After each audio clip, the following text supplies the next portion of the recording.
श्रद्धा intermediate college कचनार राया तालाब वाराणसी कक्षा 10 दिनांक 2/6/2020 भाग 5 विषय विज्ञान में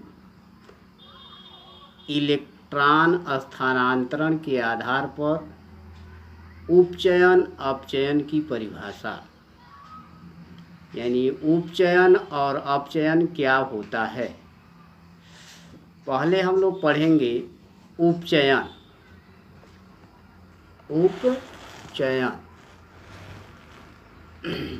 उपचयन की अंग्रेजी होती है ऑक्सीडेशन। आप लोगों को ऑक्सीडेशन बताया जा चुका है कि उपचयन, ऑक्सीडेशन की हिंदी उपचयन, OXIDATION, ऑक्सीडेशन। उपचयन क्या होता है या किसे कहते हैं, इसकी परिभाषा आप लोग जानेंगे। अब उपचयन की परिभाषा देखिए क्या होता है। उपचयन वह प्रक्रिया है, उपचयन वह प्रक्रिया है जिसमें इलेक्ट्रॉन का ह्रास होता है। जिसमें इलेक्ट्रॉन का ह्रास होना माने निकल जाना। उपचयन वह प्रक्रिया है जिसमें इलेक्ट्रॉन का ह्रास होता है या इलेक्ट्रॉन निकलता है, तो उसे उपचयन कहते हैं या ऑक्सीडेशन कहते हैं। एग्जाम्पल आप देखिए। कहने का तात्पर्य यह है कि उपचयन वह प्रक्रिया है जिसमें इलेक्ट्रॉन का ह्रास होता है या इलेक्ट्रॉन निकलता है, तो उसे उपचयन कहते हैं। या साधारण परिभाषा दे सकते हैं, ऐसी प्रक्रिया जिसमें किसी तत्व से इलेक्ट्रॉन बाहर निकलता है या इलेक्ट्रॉन का ह्रास होता है, तो उसे उपचयन कहते हैं। कहने का तात्पर्य इलेक्ट्रॉनों का निकलना ही उपचयन कहलाता है। इलेक्ट्रॉनों का किसी भी तत्व या परमाणु से बाहर निकलना ही उपचयन कहलाता है। एग्जाम्पल में देखिए। एग्जाम्पल एक है सोडियम।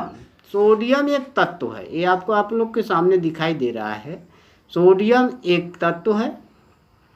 सोडियम से एक इलेक्ट्रॉन यहाँ बाहर निकलते हुए दिखाई दे रहा है। जब सोडियम से एक इलेक्ट्रॉन बाहर निकल जाता है तो सोडियम पर एक प्लस आ जाता है और ये जो है सोडियम धन आयन में परिवर्तित हो जाता है और यहाँ जो है इलेक्ट्रॉन बाहर निकलते हुए दिखाई दे रहा है। जब इलेक्ट्रॉन निकलता है तो इस पर धनात्मक आयन आता है। जो एक इलेक्ट्रॉन, 2 इलेक्ट्रॉन, 3 इलेक्ट्रॉन आप निकाल सकते हैं। जितने इलेक्ट्रॉन निकलेगा उतने ही धनात्मक आयन आएंगे। एक इलेक्ट्रॉन निकाल रहे हैं तो एक धनात्मक आयन, 2 इलेक्ट्रॉन निकाल रहे हैं तो 2 धनात्मक आयन, और 3 निकाल रहे हैं तो 3 धनात्मक आयन होता है। मैक्सिमम 3 तक निकाल सकते हैं। तो ये सोडियम तत्व है जिसका परमाणु क्रमांक 11 होता है। बाहरी कोश में जो है इसका इलेक्ट्रॉनिक विन्यास 281 होता है। 281 बाहरी कोश में 1 इलेक्ट्रॉन होता है, इसलिए इससे जो है 1 इलेक्ट्रॉन ही निकाला जा सकता है और इस पर एक सोडियम सिंगल प्लस आ जाता है और सोडियम धनात्मक आयन होता है। दूसरा उदाहरण देखिए। एक दूसरा उदाहरण है आपका कॉपर, Cu। कॉपर है। कॉपर का परमाणु क्रमांक जो है 29 होता है। इसके बाहरी कोश में जो है 2 इलेक्ट्रॉन होते हैं और यहाँ देखिए एक कॉपर है। कॉपर से यहाँ 2 इलेक्ट्रॉन बाहर निकल रहा है, इसलिए कॉपर पर 2 धनात्मक आयन आता है। एक कॉपर आयन हो जाता है या कॉपर धन आयन कहते हैं। यहाँ 2 इलेक्ट्रॉन निकलते हुए बाहर दिखाई दे रहा है। तीसरा उदाहरण देखिए। तीसरा एल्युमिनियम है। एल्युमिनियम का परमाणु क्रमांक 13 होता है। इसका इलेक्ट्रॉनिक विन्यास 283 होता है। बाहरी कोश में 3 इलेक्ट्रॉन होते हैं, इसलिए इससे 3 इलेक्ट्रॉन बाहर निकल सकते हैं। 3 इलेक्ट्रॉन यहाँ बाहर निकल रहा है जो है, इसलिए इस पर 3 धनात्मक आयन आते हैं। एल्युमिनियम आयन या एल्युमिनियम धनात्मक आयन कह सकते हैं या धन आयन कह सकते हैं। तो आगे है आगे देखिए अपचयन। अपचयन की अंग्रेजी होती है रिडक्शन, REDUCTION। अपचयन किसे कहते हैं? अपचयन वह प्रक्रिया है जिसमें इलेक्ट्रॉन की प्राप्ति या इलेक्ट्रॉन जुड़ता है तो उसे अपचयन कहते हैं। सामान्य परिभाषा भी दे सकते हैं। किसी तत्व या परमाणु में इलेक्ट्रॉन जुड़ने की प्रक्रिया को अपचयन कहते हैं। किसी तत्व या परमाणु में इलेक्ट्रॉन जुड़ने की प्रक्रिया को अपचयन कहते हैं। और भी परिभाषा दे सकते हैं, जैसे आप देख रहे हैं अपचयन वह प्रक्रिया है जिसमें इलेक्ट्रॉन की प्राप्ति या जुड़ता है तो उसे अपचयन कहते हैं। उदाहरण देखिए, उदाहरण यहाँ क्लोरीन है। क्लोरीन का परमाणु क्रमांक 17 होता है। इसका इलेक्ट्रॉनिक विन्यास 287 होता है। बाहरी कोश में 7 इलेक्ट्रॉन है। क्लोरीन के अष्टक पूरा होने के लिए 1 इलेक्ट्रॉन की आवश्यकता होती है, इसलिए इसमें 1 इलेक्ट्रॉन ही जुड़ सकता है। यहाँ क्लोरीन तत्व या परमाणु है, 1 इलेक्ट्रॉन इसमें जोड़ रहे हैं। जब 1 इलेक्ट्रॉन जोड़ रहे हैं तो यहाँ पे जो है एक ऋणात्मक आयन आता है, एक क्लोरीन ऋण आयन हो जाता है। दूसरा उदाहरण है, यहाँ देखिए सल्फर है। सल्फर का परमाणु क्रमांक 16 होता है, 286, इसलिए 2 इलेक्ट्रॉन की आवश्यकता होती है।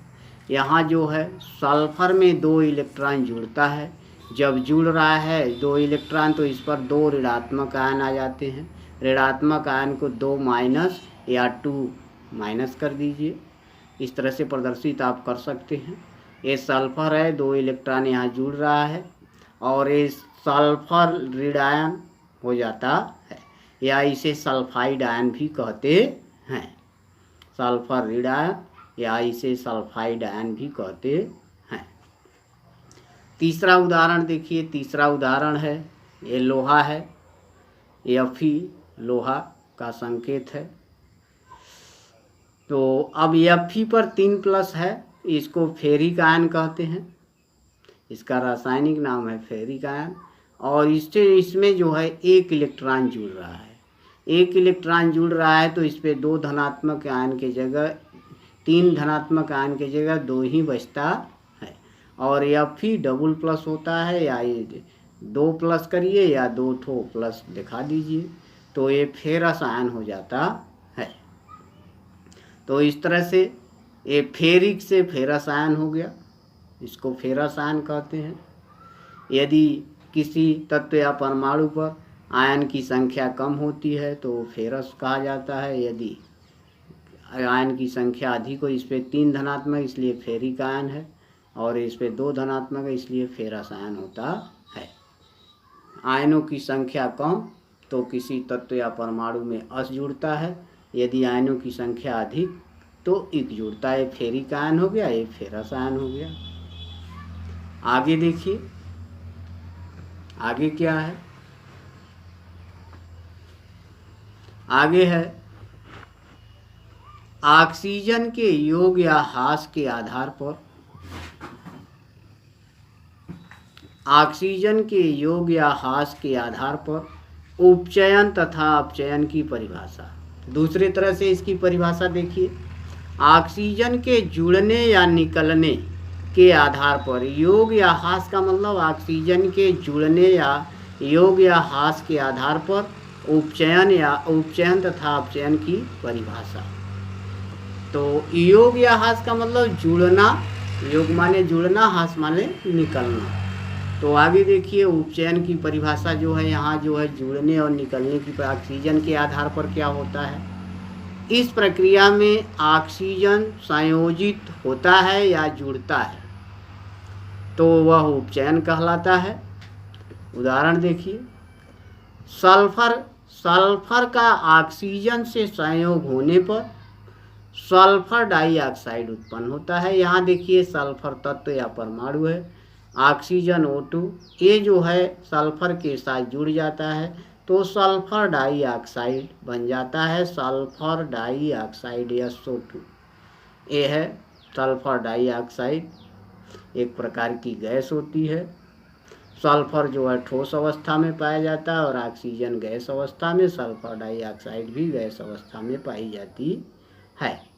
अब यहाँ देख रहे हैं परिभाषा आपका है, इस प्रक्रिया में ऑक्सीजन जुड़ता है या संयोजित होता है, तो सल्फर के साथ ऑक्सीजन जुड़ गया, जुड़ करके SO2 बना दिया, SO2 सल्फर डाइऑक्साइड। तो इस प्रकार की क्रिया जो है उपचयन होती है, या अंग्रेजी में इसको ऑक्सीडेशन कहते हैं। आगे है अपचयन, रिडक्शन। रिडक्शन उपचयन का उल्टा होता है, उसमें जुड़ता है तो अपचयन में निकलता है। इस प्रक्रिया में ऑक्सीजन का त्याग या ह्रास होता है, यानी कहने का तात्पर्य है यह इस प्रकार की प्रक्रिया में ऑक्सीजन बाहर निकलता है, ऑक्सीजन बाहर निकलता है किसी यौगिक में से। यदि ऑक्सीजन बाहर निकल गया तो इस प्रकार की क्रिया जो है अपचयन कहलाती है। जैसे उदाहरण में देखिए ZnO,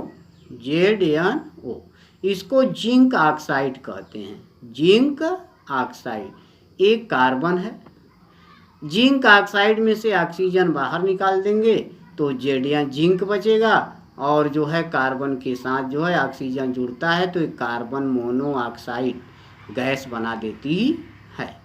और देखिए परिभाषा है आपका, इस प्रक्रिया में ऑक्सीजन बाहर निकलता है या त्याग होता है या ह्रास होता है, तो जिंक ऑक्साइड में से ऑक्सीजन जो है बाहर निकल गई, बाहर निकल गया तो जिंक बचेगा, और जिंक यहाँ लिखा गया है, कार्बन के साथ ऑक्सीजन जुड़ता है तो CO कार्बन मोनोऑक्साइड गैस बना देती है।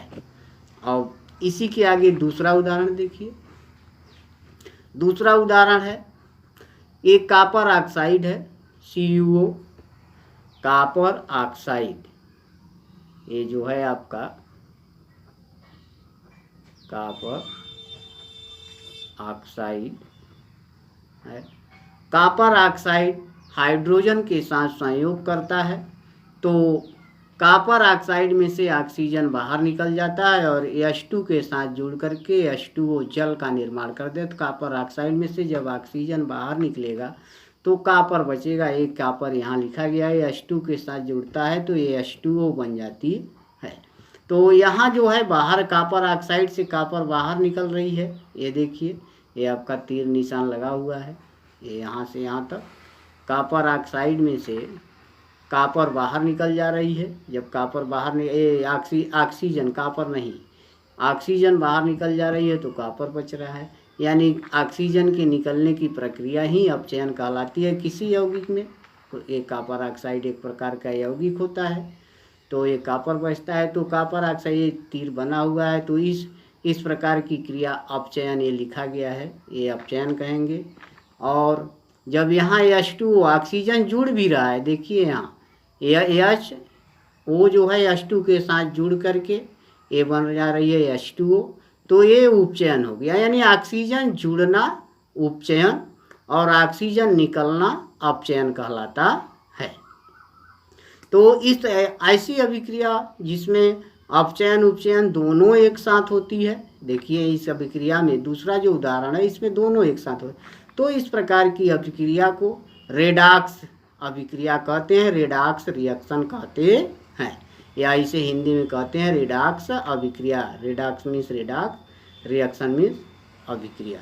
तो अब देखिए यह जो है इसमें अपचयन उपचयन दोनों होते हैं, तो परिवार जो है आपका जो है एक प्रश्न बना देता है कि रेडॉक्स अभिक्रिया क्या होती है, तो आप परिभाषा देंगे कि ऐसी अभिक्रिया जिसमें अपचयन और उपचयन दोनों एक साथ होती है तो वो जो है रेडॉक्स अभिक्रिया कहलाती है। उदाहरण यही दे सकते हैं, कॉपर ऑक्साइड हाइड्रोजन के साथ अभिक्रिया करती है तो कॉपर जो है बाहर निकल जाता है और हाइड्रोजन के साथ ऑक्सीजन जो है मिलकर H2O जल का निर्माण कर लेता है, तो इस प्रकार की अभिक्रिया जो है रेडॉक्स अभिक्रिया कहलाती है। इसके आगे जो है अब अगले दिन पढ़ाया जाएगा।